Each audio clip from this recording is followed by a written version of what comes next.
Hello friends, welcome back to my channel Vidyarthi vision. आज मैं आपके लिए लाई हूँ NIOS क्लास 12 का चैप्टर 6 जिसका नाम है मध्यकालीन चित्रकला। फ्रेंड्स, इस चैप्टर में हम मध्यकालीन कला की फेमस पेंटिंग्स के बारे में पढ़ेंगे। फ्रेंड, इससे पहले के चैप्टर में आपने बहुत सारी पेंटिंग्स के बारे में पढ़ा था। आज हम पढ़ेंगे मध्यकालीन चित्रकला के बारे में, जो 11वीं और 12वीं शताब्दी के मध्य में बनाई गई थी। 12वीं सदी में दिल्ली में सल्तनत काल की अवधि के दौरान चित्रकला के साक्ष्य मिले हैं। ये मुख्य रूप से फूल, पत्तियों, पौधों को दर्शाते हैं। फ्रेंड्स, मध्यकालीन की जो चित्रकलाएं थी वो ज़्यादातर धार्मिक जनजीवन से संबंधित थी। प्रस्तुत पाठ में हम मध्यकालीन चित्रकला के बारे में जानेंगे। भारत में गुप्त शासकों के पतन तथा देश के अन्य हिस्सों में शक्तिशाली राजवंशों के पराभव के उपरांत 11वीं और 12वीं सदी ईस्वी के मध्य अस्थिरता का वातावरण बना रहा। फ्रेंड्स, इसमें बताया गया है कि 12वीं सदी के आते आते जो गुप्त शासक थे, जिनकी पेंटिंग्स के बारे में हमने पहले के चैप्टर्स में पढ़े थे, तो उनका धीरे धीरे पतन होने लगा था। इस दौरान कला, वास्तुकला के क्षेत्र में शायद ही कोई उल्लेखनीय कार्य होने की संभावना कम थी। बहरहाल, इस काल में भारतीय कला के खजाने में पाई जाने वाली चित्रित पांडुलिपियाँ विविध धर्मों जैसे बौद्ध धर्म, जैन, हिंदू धर्म से संबंधित है। यानी कि जो मध्यकालीन की जो चित्रकलाएँ थी वो ज़्यादातर बौद्ध, जैन, हिंदू धर्म से संबंधित हैं। बौद्ध और जैन धर्म का प्रचार प्रसार अधिकांशतः भारत के पश्चिम और पूर्वी भागों में हुआ था। फ्रेंड्स, 12वीं शताब्दी में बौद्ध और जैन धर्म का बहुत तेज़ी से विस्तार हो रहा था, तो ये भारत के पश्चिम और पूर्वी भागों में फैले हुए थे। भारत की मध्यकालीन कला का एक महत्वपूर्ण योगदान ताड़ के पत्ते पर बौद्ध और जैन धार्मिक ग्रंथ की पांडुलिपियों पर चित्रकारी है।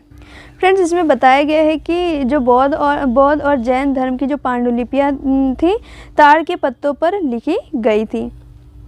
अब आगे देखते हैं। जैन लघु चित्रकला का विकास हुआ और इसे गुजरात में संरक्षण मिला, यानी कि गुजरात में इसे बहुत संभाल के रखा गया। बौद्ध पांडुलिपियों ने बिहार और बंगाल के क्षेत्रों में अपनी चमक दिखाई। ये चित्र ताड़ के पत्तों पर बनाए गए थे जो सतह के रूप में काम करते थे। पेंटिंग और सुलेख चित्रकला शैली ने दीवार पर चित्रकला की परंपरा का अनुसरण किया, लेकिन स्थानीय लोक कला शैलियों के स्पष्ट हस्ताक्षर के साथ अलग अलग ताड़ के पत्ते धागे से बंधे हुए थे। लकड़ी के आवरण से घिरे हुए थे ये। इन लकड़ी के आवरणों के आंतरिक भागों को खूबसूरती से चित्रित किया गया था।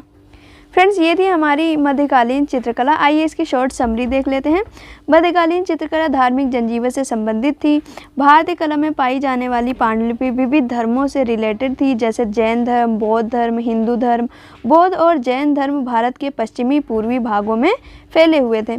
मध्यकालीन कला की फेमस जो पेंटिंग थी ताड़ के पत्ते पर बौद्ध, जैन धार्मिक ग्रंथ की पांडुलिपियों पर बनाई गई थी। जैन लघु चित्रकला का विकास हुआ था कहाँ पे? गुजरात में यह बहुत ज़्यादा फेमस हुई थी। बौद्ध की पांडुलिपि बिहार और बंगाल में फेमस हुई। ये चित्र ताड़ के पत्तों पर बनाए गए थे। अलग अलग ताड़ के पत्ते धागे से बंधे हुए थे। ये लकड़ी से घिरे हुए थे और लकड़ी के आवरणों के आंतरिक भाग बहुत अच्छे से चित्रित किए हुए थे। फ्रेंड्स, ये थी हमारी कुछ बेसिक इन्फॉर्मेशन जो हमें चित्रों के बारे में दिखाया गया। ये हमारा उद्देश्य है, हम इसको स्किप करते हैं। आइए आगे चलते हैं। फ्रेंड्स, ये हमारी मध्यकालीन चित्रकला जो फर्स्ट पेंटिंग है हमारी पंचरक्षा तारा। हम इसके बारे में पढ़ेंगे। इस पाठ में हम पाल लघु चित्रों को समझेंगे। इसकी बेसिक इन्फॉर्मेशन है। फ्रेंड्स, पाल लघु चित्रों का प्राचीनतम उदाहरण हम देख सकते हैं ताड़पत्र पर लिखे गए बौद्ध धर्म संबंधी ग्रंथ अष्टसाहस्रिका प्रज्ञापारमिता। ये क्या है? पाल लघु चित्रों के उदाहरण हैं। इस ग्रंथ की रचना 10वीं सदी ईस्वी में शासक महिपाल के समय की गई थी। फ्रेंड्स, इसमें बताया गया है कि ये जो ग्रंथ है उसकी रचना 10वीं सदी ईस्वी में महिपाल नाम के एक शासक थे, उनके समय में की गई थी, जो बौद्ध धर्म के महायान समुदाय का अनुयायी था। फ्रेंड्स, यहाँ पर मैं आपको बता दूँ, बौद्ध धर्म जो हमारा था वो 2 भागों में बटा हुआ था। एक था हीनयान और एक था महायान। यहाँ पर महिपाल जो थे वो बौद्ध धर्म के महायान समुदाय के अनुयायी थे। इस हस्तलिखित पांडुलिपि में विषय वस्तु के साथ बनाए गए चित्र इस समुदाय की चाक्षुष अभिव्यंजनाएं हैं। जैन लघु चित्रों की भांति ये चित्र भी पारंपरिक संयोजनों की प्रतिकृतियां हैं। फ्रेंड्स ये जो पांडुलिपि है वो हाथों से लिखा गया है। आकृतियों के विवरण कोमल ब्रह्म रेखाओं द्वारा स्पष्ट किए गए हैं, यानी कि जो आकृतियां हैं वो बहुत ही कोमल ढंग से बाहरी रेखाओं द्वारा स्पष्ट किया गया है, जिसमें इंद्रियता की अभिव्यक्ति झलकती है। इस कार्य हेतु ताड़पत्रों को एक लंबी प्रक्रिया द्वारा तैयार किया जाता था, यानी कि ये जो ताड़पत्र हुआ करते थे ये लंबी प्रक्रियाओं के द्वारा तैयार किए जाते थे। जैसे पहले ताड़ के पत्रों को लगभग 1 महीने तक पानी में डुबोकर रखा जाता था, फिर उन्हें पानी से निकाल कर सुखाया जाता था। इसके बाद शंख की सहायता से इन्हें चिकना किया जाता था। उसके बाद इन्हें आयताकार में काट लिया जाता था। पहले भंगुर पत्रों को सर्वोत्तम गुणवत्ता वाले ताड़ के पत्रों से बदल दिया गया था, जिन्हें श्री तादा कहा जाता था। फ्रेंड्स इसमें बताया गया है कि जो भंगुर पत्र हुआ करते थे उन्हें अच्छे ताड़ पत्रों से बदल दिया जाता था, जिन्हें श्रीताता कहा जाता था। आइए आगे देखते हैं। ताड़पत्रों पर 5 से 7 पंक्तियाँ लिखने के बाद एक बीच का स्थान जो होता था उसे खाली छोड़ दिया जाता था। चित्र की पद्धति काफ़ी जटिल होती थी। चित्र का रेखांकन करने से पूर्व पृष्ठभूमि यानी कि जो बैकग्राउंड होता था उन पर रंग किया जाता था। इसके उपरांत चित्रित आकृतियों में रंग भरे जाते थे। जो चित्र होता था उन पर रंग किए जाते थे। चित्र में मॉडलिंग का भाव देने के लिए गहरे शेड और हाईलाइट का प्रयोग किया जाता था। अंत में काले अथवा लाल रंगों से बाहरी रेखाएं अंकित की जाती थी। आमतौर पर पीला, सफ़ेद, नीला कागज़ से तैयार किया गया काला रंग, सिंदूर से लाल तथा पीला, नीला रंग मिलाकर बनाया गया हरा रंग काम में लाया जाता था। फ्रेंड ये थी इस चित्र के बारे में थोड़ा सा बेसिक इन्फॉर्मेशन। आइए इसकी शॉर्ट समरी देखते हैं। पाल लघु चित्रों में बौद्ध ग्रंथ अस्त्र साहस्रिका प्रज्ञा पारमिता इसके कुछ उदाहरण थे। इस ग्रंथ की रचना 10वीं सदी ईस्वी में हुई थी। महिपाल शासक के समय हुई थी। बौद्ध धर्म के महायान समुदाय के अनुयायी थे कौन? महिपाल। उसके बाद आता है ताड़पत्रों को लंबी प्रक्रिया द्वारा तैयार किया जाता था। ताड़पत्र के पत्तों को 1 महीने तक पानी में डुबोकर रखते थे, फिर पानी से निकालकर उसे सुखाया जाता था। शंख से चिकना आयताकार में काटा जाता था। ताड़पत्रों पर 5 से 7 पंक्तियाँ लिखने के बाद बीच की जो जगह होती थी उसे खाली छोड़ दिया जाता था। यह पद्धति काफ़ी जटिल थी। चित्र रेखांकन करने से पहले बैकग्राउंड को रंगा जाता था। मॉडलिंग दिखाने के लिए गहरी शेड और हाईलाइट किया जाता था। आमतौर पर पीला, सफ़ेद, नीला, काला, लाल और हरा रंग प्रयोग में लाया जाता था इस चित्र को बनाने के लिए। पंचरक्षा तारा, हम इसके बारे में पढ़ रहे हैं, आप चित्र देख सकते हैं। अब आता है हमारा शीर्षक। शीर्षक क्या है? पंचरक्षा तारा। माध्यम इसका क्या है? टेम्परा। शैली है पाल शैली और काल है हमारा 1080 ईस्वी। सामान्य विवरण देख लेते हैं। इस चित्र में महायान बौद्ध देव को पद्मासन में बैठा दर्शाया गया है। देवी का एक हाथ उनकी जांघ पर रखा गया है तथा दूसरा हाथ अभय मुद्रा में है। आप फ्रेंड्स यहाँ पर देख सकते हैं। इस चित्र में देखिए एक हाथ इनका जांघ पे है तो दूसरा हाथ ऐसा लग रहा हो कि कोई डांस कर रहा है ना। और ये पद्मासन, इसको बोलते हैं पद्मासन पोज, तो इसमें बैठी हुई हैं। नेक्स्ट देखते हैं, उनकी छरहरी देह यष्टि को पीले रंग से भरा गया है। जो पूरी बॉडी है आप देख सकते हैं किस तरह से येलो कलर किया गया है इन पे, है ना, और बैकग्राउंड रेड कलर का किया गया है। आकृति को उभारने हेतु पृष्ठभूमि में लाल रंग भरा गया है। आधी खुली नेत्रों वाली देवी के सुंदर चेहरों को अनेक प्रकार के आभूषणों जैसे मुकुट, कर्ण कुंडल तथा गले में हार आदि से अलंकृत यानी कि दिखाया गया है, सुंदर तरीके से दिखाया गया है। आप देख रहे थे कि किस तरह से जो देवी है उनमें येलो कलर किया गया है, बैकग्राउंड उसका लाल कलर का किया गया है। आँख आधी खुली हुई है जो सुंदर चेहरों को दिखाता है और उन्हें मुकुट, कर्ण कुंडल तथा गले में हार जैसी चीज़ें पहन रखी है। नेत्र और भवों को दोहरा घुमाव दिया गया है तथा नाक तीखी चित्रित की गई है। रंगों में संतुलन है, चमकदार गुलाबी और पीले रंग का संयोजन यद्यपि विपरीत स्वभाव का है परंतु उनमें एक प्रकार का संतुलन भी है। प्रयुक्त किए गए सभी रंगों में एक प्रकार की चमक और गहराई है जो चित्रकारों के माध्यम पर संवेदनशील पकड़ को दर्शाती है। आकृतियों के निरूपण को चित्रकारों ने सजीवता प्रदान कर दी है। प्रकृति तथा आकृति का शैलीगत ढंग से चित्रण किया गया है। चित्र में संतुलन लाने के लिए रंग योजना का प्रयोग किया गया है। आकृतियों की ब्राह्म रेखाओं से में लयात्मक एवं सटीकता है। फ्रेंड्स, ये थी हमारी पंचरक्षा तारा पेंटिंग। आइए इसके क्विक रिवीजन करते हैं। महायान बौद्ध देवी की यह चित्र थी। पंचरक्षा तारा पद्मासन में बैठी हुई दिखाया गया है। एक हाथ जांघ पर है तो दूसरा हाथ अभय मुद्रा में। बॉडी को येलो रंग से रंगा गया था। बैकग्राउंड उसका रेड कलर का था। आंख आधी खुली हुई, सुंदर चेहरा तथा अनेक प्रकार के आभूषण पहने हुए थी, जैसे मुकुट, कर्ण कुंडल, गले में हार। फ्रेंड्स, ये था हमारा पंचरक्षा तारा पेंटिंग्स। एक बार आप इसे अच्छे से देख लीजिए। नेक्स्ट पेंटिंग पे हम चलते हैं। फिर आइए इसके कुछ पाठगत प्रश्न को सॉल्व करते हैं। फर्स्ट है, पाल वंश का काल कौन सा था? तो 8वीं और 13वीं ईस्वी। सेकंड है, माध्यम में प्रयुक्त चित्रकला है, टेम्परा चित्रकला है।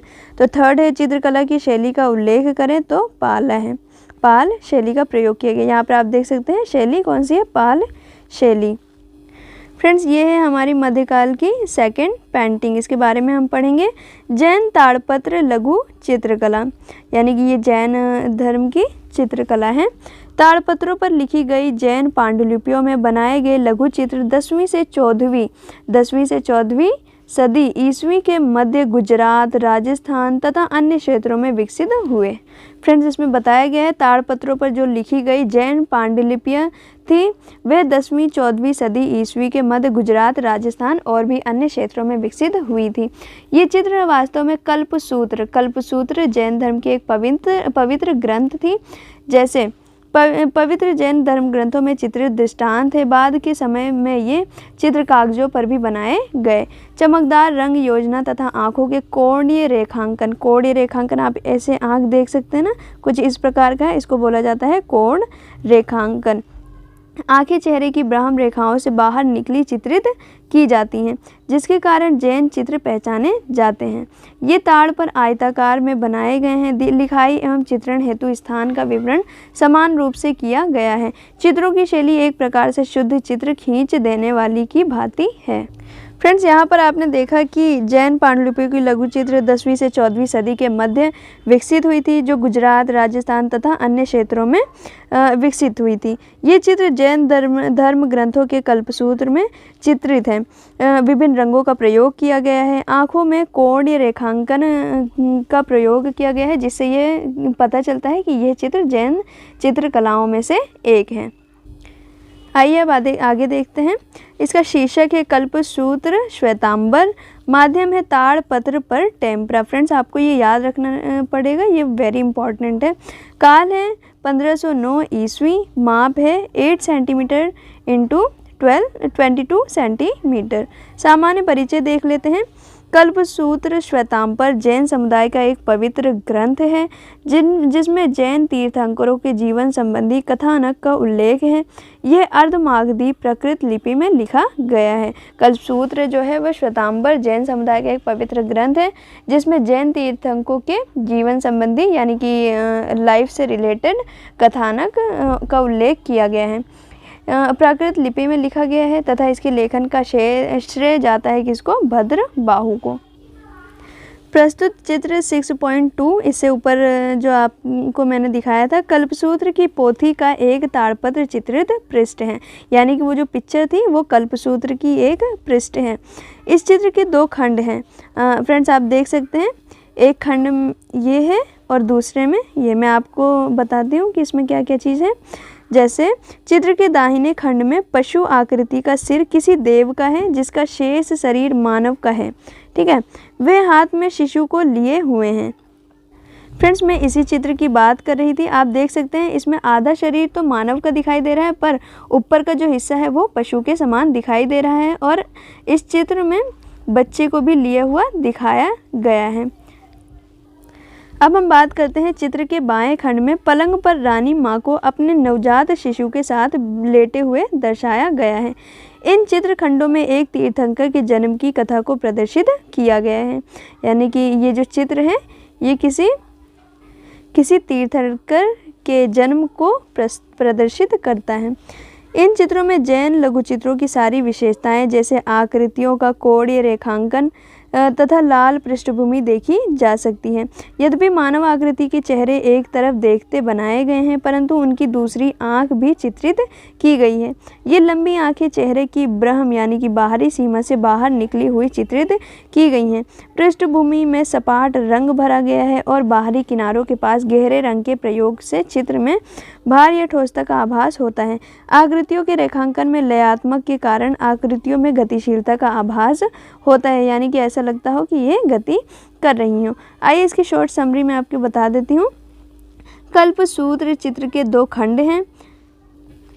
चित्र के राइट साइड में पशु आकृति का सिर किसी देव का है, बाकी शरीर मानव का है। मैंने पिक्चर दिखाया था। सेकंड है वह हाथ में शिशु को लिए हुए हैं।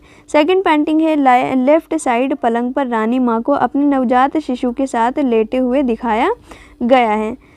ये चित्र एक तीर्थंकर के जन्म की कथा को प्रदर्शित करता है। फ्रेंड, ये है हमारी सेकंड पेंटिंग के कुछ पाठगत प्रश्न। 1 है जैन लघु चित्र कब और कहाँ विकसित हुए थे? तो जैन लघु चित्र गुजरात, राजस्थान तथा अन्य क्षेत्रों में विकसित हुए थे। सेकंड है कल्पसूत्र क्या है और इसकी रचना किसने की थी? तो कल्पसूत्र श्वेतांबर जैन समुदाय का धार्मिक ग्रंथ है। इसकी रचना भद्रबाहु ने की थी। थर्ड है जैन लघु चित्रों का माध्यम क्या है? तो ताड़पत्र पर टेम्परा इसका माध्यम है। फ्रेंड्स, ये है हमारी थर्ड पेंटिंग राजस्थानी चित्र। हम इसके बारे में पढ़ेंगे। रागमाला चित्र राजस्थानी शैली में बहुत लोकप्रिय कलाकृति है। अब हम राजस्थानी चित्रकला के बारे में जानें। भारतीय चित्रकला के इतिहास में गुजरात तथा राजस्थान का महत्वपूर्ण स्थान है। 16वीं ईस्वी तक राजस्थानी चित्रों में परिपक्वता आ चुकी थी। प्रारंभिक राजस्थानी चित्रों में एक विशिष्ट शैली दिखाई देती है जिनमें बाहर निकली आंखें तथा समकालीन पोशाकों का चित्रण होता है। परंतु 16वीं सदी के अंत तक आते आते मुगल लघुचित्र कला प्रभाव के कारण इनकी शैली में परिवर्तन हुआ। इस समय राजस्थान में चित्रकला के अनेक केंद्र विकसित हो गए थे, जिनमें मेवाड़, बूंदी, कोटा, प्रतापगढ़, किशननगर और मालवा आदि प्रमुख थे। राजस्थानी चित्रों में अत्यधिक विषय विविधता थी। ये चित्र धार्मिक, राजसी मतलब राजघरानों से धर्मनिरपेक्ष जो किसी धर्म को बढ़ावा नहीं देता हो और व्यक्ति चित्र थे। इन विभिन्न विषयों में से महान कवि जयदेव द्वारा रचित गीत गोविंद पर आधारित चित्र लोकप्रिय है। यानी कि जो जयदेव द्वारा रचित जो गीत गोविंद था वो बहुत ज़्यादा फेमस हुआ था।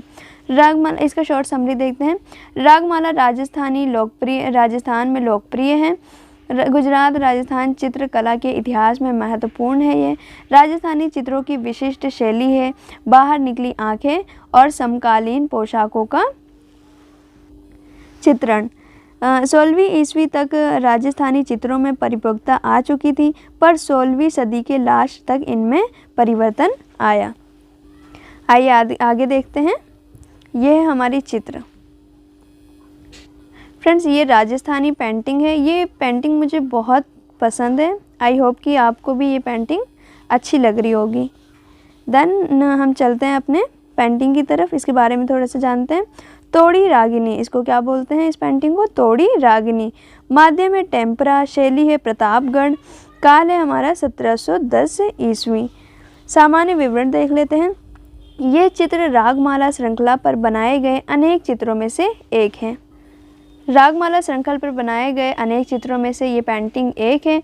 रागमाला चित्र भारतीय शास्त्रीय संगीत की विभिन्न मनोदशाओं को व्यक्त करने वाले राग रागनियों पर आधारित है। यानी कि जो रागमाला है वो भारतीय शास्त्रीय संगीत की विभिन्न मनोदशाओं को व्यक्त करने वाला राग रागनियों पर आधारित चाक्षुष अभिव्यक्तियां हैं। चित्र में तोड़ी रागनी को एक वाद्य यंत्र पर बजाते दर्शाया गया है। संगीत की धुन से आकर्षित होकर 2 हिरण आ गए हैं और संगीत की लय पर मंत्र मुग्ध हैं। फ्रेंड्स, आप देख सकते हैं यहाँ पे कि यहाँ पे वीणा बजा रही हैं और 2 हिरण ऐसा लग रहा हो दौड़ते हुए आ गए हों संगीत की धुन सुनकर। चित्र का संयोजन अति संतुलित है। पृष्ठभूमि में सपाट रंग भरा गया है, फिर भी उसमें गहराई का अनुभव होता है। चित्र ने एक मनोरम प्रकृति उपवन का माहौल उत्पन्न करने में सफलता प्राप्त की है। चित्र ने एक मनोरम प्राकृतिक उपवन, प्राकृतिक मतलब जैसे जंगल टाइप का नहीं होता, तो वैसे ही माहौल उत्पन्न करने में सफलता हासिल की है। चमकदार रंगों का प्रयोग किया गया है। आप देख रहे हैं किस तरह से इतने डार्क कलर्स है ना, कितना सुंदर लग रहा है। रंगों का प्रयोग किया गया तथा उनकी प्रभाव क्षमता में वृद्धि करने हेतु नारी के वस्त्रों तथा आसपास के वृक्षों पर महीन छोटे छोटे बिंदुओं का प्रयोग किया गया। मैं आपको दिखा देती हूँ, ये देखिए किस तरह से महीन छोटे छोटे बिंदुओं का प्रयोग किया गया है। एंड नेक्स्ट देखते हैं, मानव तथा पशु आकृतियाँ जीवंत और गतिशील थे। जीवंत मतलब कि ऐसा लग रहा हो कि उनमें जान हो और वो एक्शन कर रहे हो, वो गति में चल रहे हों। ऐसा लग रहा है कि ये नारी सचमुच बीड़ा बजा रही हैं। ये चित्र संगीत और काव्य के सम्मिश्रण का अनूठा उदाहरण है। इसमें एक काव्यात्मक गीतात्मक है। ये चित्रण मनोदशा और भावना का अभिव्यंजक है। फ्रेंड्स, ये थी हमारी चित्र जिसके बारे में हमने जाना। आइए इसकी शॉर्ट समरी में एक बार रिवीजन कर लेते हैं। यह चित्र रागमाला के चित्रों में से एक है। शास्त्रीय संगीत की मनोदशाओं को व्यक्त करने वाले राग रागनियों पर यह चित्र आधारित है। चित्र में तोड़ी रागनी को एक वाद्य यंत्र बजाते दिखाया गया है। आप देख रहे हैं संगीत से आकर्षण होकर दो हिरण आए हैं। यह हिरण है। इसके बैकग्राउंड में सपाट रंग भरा गया है। इसका ये बैकग्राउंड है और चमकदार रंगों का प्रयोग किया गया है। नारी के वस्त्रों में तथा वृक्षों में महीन बिंदुओं का प्रयोग किया गया है। मानव तथा पशु आकृति जीवंत और गतिशील है। मैंने बताया था ना, जिनमें जीवन हो, जो ऐसा लग रहा हो कि एक्शन कर रहे हो। ये चित्र संगीत और काव्य का अच्छा उदाहरण है। इसमें एक काव्यात्मक गीतात्मक है। फ्रेंड्स, ये थी हमारी मध्यकालीन चित्रकला जिसके बारे में हमने देखा। हमने 3 पेंटिंग्स के बारे में बहुत अच्छे से लर्न कर लिया है। फ्रेंड्स, आपको वीडियो एक बार में तो समझ में नहीं आएगी, आपको इसको दोबारा ज़रूर देखना चाहिए ताकि आपको अच्छे से समझ में आ जाए। आइए इसके हम पाठगत प्रश्न को सॉल्व करते हैं। 1 है, राजस्थानी चित्रों की सामान्य विशेषताएँ क्या हैं? तो इसकी मुख्य विशेषताएँ हैं बाहर निकली आँखें तथा समकालीन वस्त्रों का प्रयोग। सेकंड है, राजस्थानी चित्रकला की कुछ प्रसिद्ध शैलियों के नाम लिखिए। मेवाड़, बूंदी, कोटा, प्रतापगढ़, किशननगर और मालवा, ये सब राजस्थानी चित्रकला की प्रसिद्ध शैलियाँ हैं। थर्ड है, राजस्थान चित्रकलाओं को किस काव्य रचना ने चित्र बनाने हेतु सर्वाधिक प्रेरित किया? उस काव्य तथा लेखक का नाम लिखिए। तो गीत गोविंद जी हैं जिसके रचयिता जयदेव हैं। पाठांत प्रश्न। फ्रेंड्स, हमारा चैप्टर कंप्लीट हो गया है। अब हम अपने पाठांत प्रश्न को सॉल्व करेंगे। तो आइए देखते हैं इसके क्वेश्चन 1 को। क्वेश्चन 1 है हमारा, मध्यकाल में लघु चित्रों की पृष्ठभूमि और उनके विकास का संक्षेप में वर्णन कीजिए। तो फ्रेंड्स, जब हम मध्यकालीन की बात करते हैं तो समझ लीजिए हम 8वीं से 18वीं शताब्दी के बीच की बात कर रहे हैं। इसमें हम लिख सकते हैं कि मध्यकाल लगभग 8वीं से 18वीं शताब्दी तक था।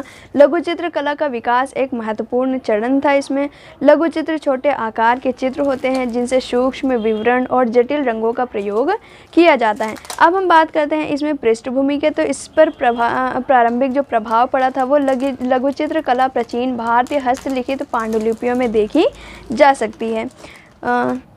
दूसरा, इसमें विकास के बारे में पूछा गया है। तो हम इसमें विकास के बारे में बता सकते हैं कि गुप्त काल के बाद इस कला का विकास हुआ जिनमें बौद्ध जैन धर्मों के चित्र महत्वपूर्ण भूमिका निभाते हैं। तो मुगल सम्राटों के संरक्षण में लघु चित्र कला ने स्वर्ण युग देखा था। ये भी इसके विकास का महत्वपूर्ण कारण था। प्रमुख चित्रकार थे जैसे अब्दुल समद, मीर सैयद अली, ऐसे चित्रकार थे जिनकी वजह से ये चित्र मध्यकाल के जो चित्र थे, लघु चित्र थे, वह विकास कर रहे थे। मध्यकाल में लघु चित्रकला न केवल राजाओं और साम्राज्यों के संरक्षण से फली फूली थी बल्कि भारतीय सांस्कृतिक विरासत का अभिन्न अंग भी बन गई थी। ये थी हमारे क्वेश्चन 1 जिसमें हमें पृष्ठभूमि और विकास के बारे में बताना था। अब हम बात करते हैं सेकंड क्वेश्चन की। ताड़पत्रों को तैयार करके उन पर किस प्रकार चित्रकारी की जाती थी, संक्षेप में लिखिए। तो हमें इसमें ताड़पत्रों के बारे में बताना है कि किस प्रकार उन्हें बनाया जाता था, उन पर चित्रकारी की जाती थी। फ्रेंड्स, सबसे पहले हम इसमें देखेंगे कि ताड़पत्र तैयार करने की प्रक्रिया क्या थी। सबसे पहले ताड़ के वृक्षों से पत्तों को चुना जाता था, फिर पत्तों को उबाल कर अच्छी तरह सुखाया जाता था ताकि वह मजबूत और टिकाऊ बन सके। पत्तों को पत्थर या किसी कठोर सतह पर रगड़कर उन्हें चिकना किया जाता था। उसके बाद ताड़पत्रों को समान आकार में काटा जाता था जिससे वह लेखन और चित्रांकन के योग्य हो सके, अर्थात उन पर लेखन और चित्रकारी अच्छे से किया जा सके। अब हम दूसरा देखेंगे।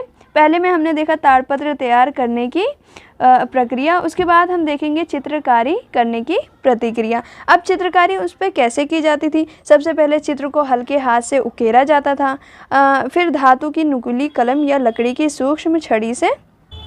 फ्रेंड्स, इसमें मैंने बताया कि सबसे पहले चित्र को उकेरा जाता था, आमतौर पर धातु की नुकीली कलम या लकड़ी की सूक्ष्म छड़ी से, यानी कि उसको उकेरने के लिए किसका यूज़ किया जाता था, धातु की नुकीली कलम का या फिर लकड़ी की सूक्ष्म छड़ी का। उसके बाद रेखाओं को गहरा करने के लिए सतह पर हल्की खरोंच की जाती थी। प्राकृतिक रंगों का प्रयोग किया जाता था, जैसे पौधे, खनिज, फूलों से बने रंगों का प्रयोग किया जाता था। उसके बाद चित्र की सुरक्षा के लिए ताड़पत्र पर नारियल या और भी जो तेल का हल्का लेप लगाया जाता था। इसी लंबी प्रक्रिया को फॉलो करने के बाद इस पर चित्र बनाया जाता था। फ्रेंड्स, ये था हमारा सेकंड क्वेश्चन का आंसर। आप इसमें ये चीज़ें लिख सकते हैं।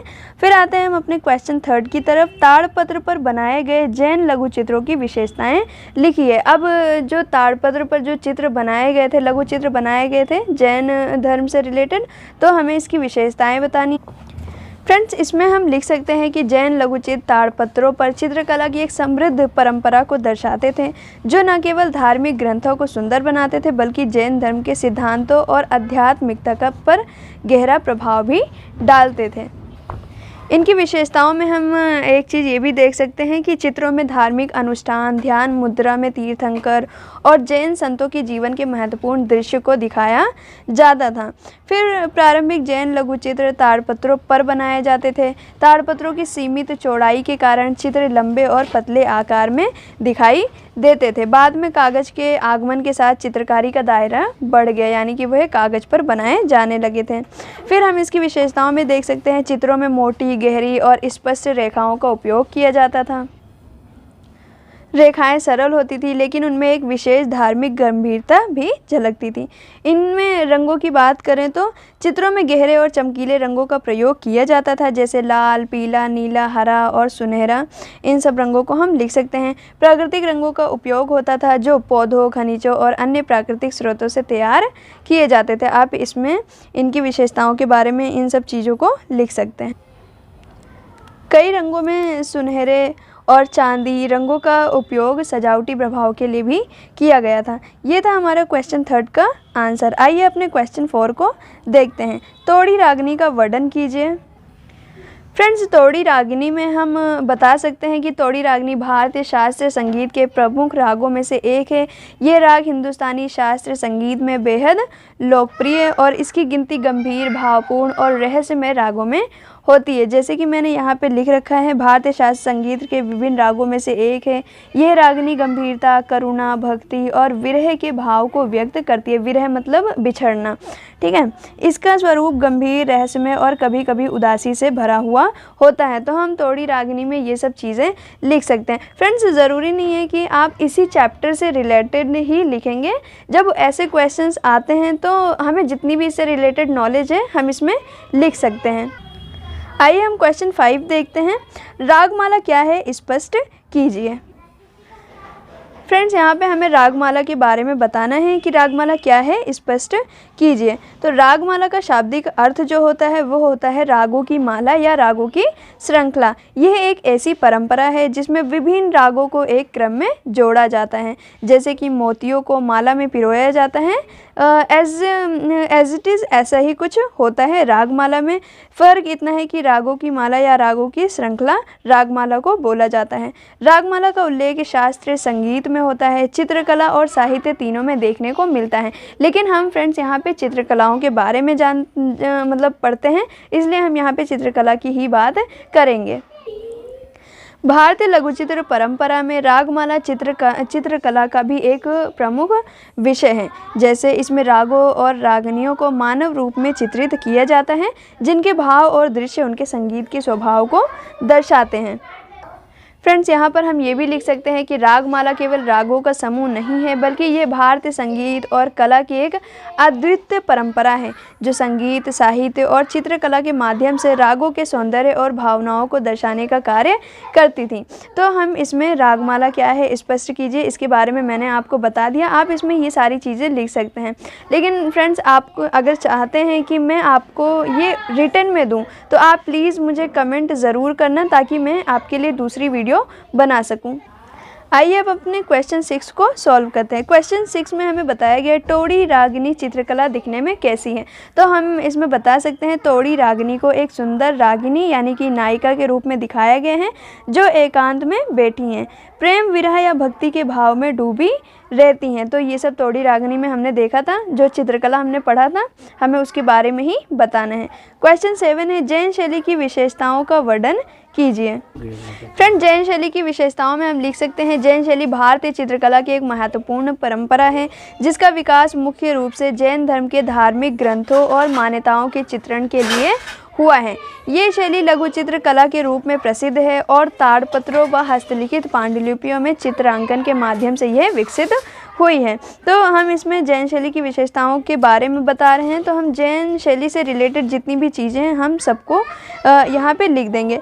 जैसे चित्रों में जैन धर्म के सिद्धांत जैसे अहिंसा, तपस्या, त्याग और ध्यान को प्रमुखता दी जाती है और ताड़पत्रों पर चित्र बनाए जाते थे। बाद में कागज़ पर भी इनका चित्रांकन होने लगा था। इन चित्रों का उपयोग धार्मिक ग्रंथों को सजाने के लिए किया जाता था। तो ये सब हम जैन शैली में लिख सकते हैं। चित्रों में मोटी, गहरी, स्पष्ट रेखाओं का प्रयोग किया जाता है, जिससे आकृतियाँ अधिक स्पष्ट दिखाई देती हैं। ये थे हमारे क्वेश्चन 7 का आंसर। आइए चलते हैं अपने क्वेश्चन 8 की तरफ।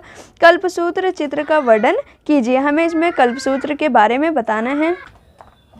कल्पसूत्र जैन धर्म का एक अत्यंत महत्वपूर्ण धार्मिक ग्रंथ है, जिनमें जैन धर्म के 24 तीर्थंकरों के जीवन, विशेष रूप से भगवान महावीर के जीवन के प्रसंगों का वर्णन किया गया है। इस ग्रंथ में चित्रांकन की परंपरा ने जैन लघुचित्र कला को एक विशिष्ट पहचान दी है। कल्पसूत्र के रचयिता आप जानते हैं भद्रबाहु जी हैं। फ्रेंड्स, कल्पसूत्र की चित्रकला के बारे में मैंने आपको पढ़ा दिया है। आकृति को गहरी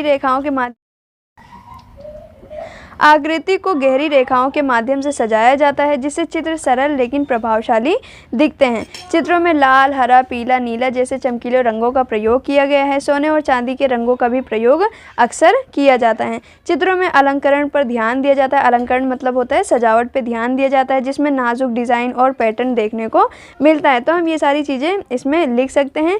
एंड मैंने कल्पसूत्र की जो चित्र पढ़ाया है आप उससे इसमें लिख सकते हैं। आइए अपने चलते हैं क्वेश्चन 9 की तरफ। सूचीबद्ध चित्र कल्पसूत्र क्या दर्शाता है?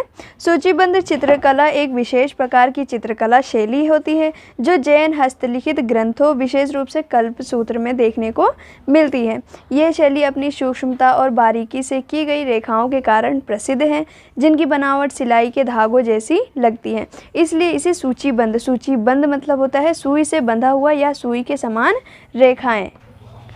फ्रेंड्स, कल्पसूत्र में सूचीबद्ध चित्रों के माध्यम से जैन धर्म के महत्वपूर्ण धार्मिक और आध्यात्मिक विषयों को दर्शाया जाता है। जैसे भगवान महावीर और अन्य जो तीर्थंकर आए, जन्मे, उनकी दीक्षा, तपस्या, मोक्ष के दृश्यों को बारीकी से दिखाया जाता है। हम इसमें ये लिख सकते हैं। और इनकी ध्यान मुद्रा, जैसे तीर्थंकरों को ध्यान मुद्रा में अत्यंत सादगी और शांति के साथ चित्रित किया जाता है। आप देखते होंगे बहुत सारी पिक्चर, उसमें ज़्यादातर जैन के जो गुरु हुआ करते थे उनको एक ध्यान मुद्रा में बैठे हुए दिखाया जाता था। एज इट इज हमें वही सब लिखना है इसमें। और चित्रों में त्रिरत्न आदि जैन प्रतीकों का अलंकारित प्रयोग होता है, यानी कि उन्हें बहुत सुंदर ढंग से ध्यान मुद्रा में दिखाया जाता है, बिठाए हुए। ठीक है। चित्रों में आकाश, देवता, वृक्ष, पशु पक्षी चित्रण के माध्यम से जैन ब्रह्मांड विज्ञान को दर्शाया जाता था, यानी कि इसके साथ प्राकृतिक सौंदर्य को भी दिखाया जाता था। और जैन धर्म में जो भिक्षु होते थे, जो तपस्वी लोग होते थे और उनके जो अनुयायी होते थे, उनको धार्मिक अनुष्ठानों में भी दिखाया जाता था। तो आप इन सब चीज़ों के बारे में इसमें लिख सकते हैं। फ्रेंड्स, सूचीबद्ध चित्रकला कल्पसूत्र के धार्मिक, आध्यात्मिक और सांस्कृतिक महत्व को बारीकी और सौंदर्य के साथ प्रस्तुत करती है। यह शैली न केवल जैन धर्म के गहरे दर्शन को दर्शाती है, बल्कि भारतीय लघुचित्र परंपरा की कला का भी प्रमाण है। फ्रेंड्स, ये थी हमारे क्वेश्चन 9 का आंसर। आई होप कि आपको हमारा एक्सप्लेनेशन और हमारे इम्पोर्टेंट क्वेश्चंस पसंद आए होंगे। अगर आपको वीडियो पसंद आए तो लाइक, सब्सक्राइब एंड शेयर ज़रूर करें। और अगर हमारे चैप्टर से रिलेटेड आपको कोई वर्ड समझ में नहीं आ रहा है या फिर कोई भी क्वेश्चन समझ नहीं आ रहा, तो आप प्लीज़ मुझे कमेंट कर सकते हैं। मिलते हैं नेक्स्ट वीडियो में, तब तक के लिए जय हिंद।